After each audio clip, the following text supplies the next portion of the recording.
Came to the county meeting tonight, guys, and we got Master Deputy in charge of investigations Troy Squire here, back from his 2-year hiatus after committing civil rights violations at LPD. A couple of years, things may change when all the kids grow up and start wearing ties and going to the polls. You ever have that feeling where you're not sure if you're awake or still dreaming?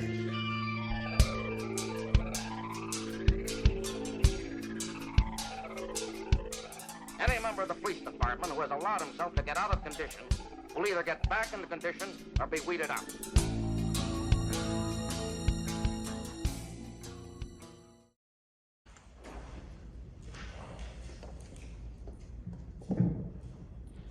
As I spoke last week, I said I'd come back in here with these numbers. Michael, can you introduce yourself?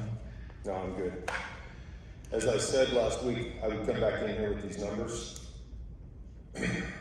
You had a list of 222 high runs for the ambulance, and that was portrayed as though it was homeless.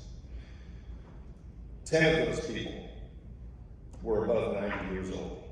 I know for a fact that we have nobody on the streets that's 90 years old. Those 10 are automatically out of the mix. Another 37 of them are above the age of 75. They're 75 or older. I interact with these camps quite a bit. I haven't run into anybody in their 70s. I went ahead 5 years and picked 75 as the cutoff. 37 more. I will tell you there were quite a few more in 70 to 72, 73, 4 range. My point is, when you're going to talk about homeless, if you're going to try to fix these problems, you have first got to approach the data truthfully, honestly, and realistically. And it offends those that are actually trying to change the issue when people bring in skewed data like this to make the problem look worse than what it actually is. I'm not going to dispute any of the rest of the point you were trying to make, but the data has to be accurate for you to make that point in a public meeting like this. Before I leave, I want to have everybody welcome Troy Squire back to the force, back from his 2-year hiatus avoiding civil remedies for his civil rights violations in 2020 by saying that it was okay for his officers to threaten charges to gain compliance, that he would be okay with it today, he'd be okay with it tomorrow. By getting so close to me and threatening to find something to charge me, it becomes an officer of the law attempting to intimidate a citizen out of the free exercise of their First Amendment rights. What I would say is I don't believe Sergeant Byrne has violated any policy violation.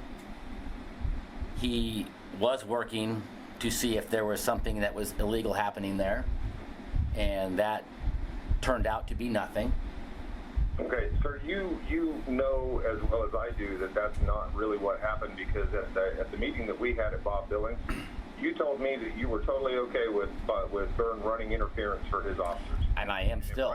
If running interference for officers means trying to intimidate citizens out of their First Amendment rights, that's not okay. While that is your perception of things, my perception is him distracting you guys from, what you said to me. And I am still okay with him running interference. I'm still okay with that. I'll be okay with it tomorrow. It's tomorrow. He's in a badge. You guys should be concerned about that. And I hope that Armbruster keeps him on a little tighter leash than Hefley did. I can't hide.